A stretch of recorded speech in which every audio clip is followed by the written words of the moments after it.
ఇంకో 2 రోజుల్లో అఖండ 2 తాండవం నుంచి మొదటి ఆడియో సింగిల్ రానుంది. తమన్ దీని గురించి తెగ ఊరిస్తున్నాడు. శంకర్ మహదేవన్, కైలాష్ ఖేర్ కలిసి పాడిన ఈ పాట వింటే నిద్ర పట్టలేదని, వెంటాడుతూనే ఉందని, ఇదంతా శివుడి మహాత్మ్యమని చాలా గొప్పగా చెబుతున్నాడు. నిజంగా అలా ఉంటే సంతోషమే. ఎందుకంటే ఇప్పటిదాకా ప్రమోషన్ల పరంగా అఖండ 2 నుంచి పెద్ద అడుగు పడలేదు.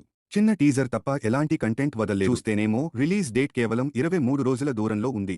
ఇందులోనే అన్ని కార్యక్రమాలు పూర్తి చేసేయాలి. ముఖ్యంగా పాన్ ఇండియా ప్రమోషన్లు కీలకం కాబోతున్నాయి. సోషల్ మీడియాలో సినిమాల పరంగా ఉన్న గ్యాప్ ని పెద్ది చికిరి సాంగ్ తీర్చేసింది. దాని మేనియా 3-4 రోజుల నుంచి నాన్ స్టాప్ గా కొనసాగుతూనే ఉంది. చరణ్ డాన్స్, రెహమాన్ వైబ్స్ ఆస్వాదిస్తూ నార్త్ నుంచి సౌత్ దాకా దాన్నో వైరల్ వీడియోగా మార్చేశారు. ఇప్పుడా స్థానాన్ని అఖండ 2 తీసుకోవాలి. అయితే తమన్ చెప్పినట్టు పాట ఎక్స్ట్రాడినరీగా ఉండాలి. సినిమా చాలా బాగా వచ్చిందనే టాక్ యూనిట్ సభ్యుల నుంచి వినిపిస్తోంది. కానీ అది జనాలకు అర్థం కావాలంటే సరైన ఆల్బమ్, టీజర్, ట్రైలర్ అవసరం. అందుకే రాబోయే 3 వారాలు అఖండ 2 బృందం రాకెట్ స్పీడ్ తో పరుగులు పెట్టాలి. బాలకృష్ణ ఫ్యాన్స్ పబ్లిసిటీ కోసం ఎదురు చూస్తున్నారు. ఎంత హైప్ ఉన్నా వీలైనంత మార్కెటింగ్ చేసుకోవడం ఇప్పుడున్న పరిస్థితుల్లో అవసరం. పైగా 14 రీల్స్ టీం ముందు రోజు రాత్రే ప్రీమియర్లు ప్లాన్ చేస్తోందని సమాచారం. ఓజీ తరహాలో స్పెషల్ షోలు వేస్తే బాగుంటుందనే ఆలోచన బోయపాటి బృందంలో ఉందట. అభిమానుల ఒత్తిడి మేరకు దీని అనే అవకాశాలు ఎక్కువగా ఉన్నాయి. కేజీఎఫ్, పుష్ప, బాహుబలి, కాంతార తరహాలో ఫస్ట్ పార్ట్ ని మించేలా సీక్వెల్ హిట్ అవ్వడం అఖండ 2లోనూ చూస్తామని ఫ్యాన్స్ నమ్మకంగా ఉన్నారు. అది నిజం కావాలనేది సగటు మూవీ లవర్స్ కోరిక.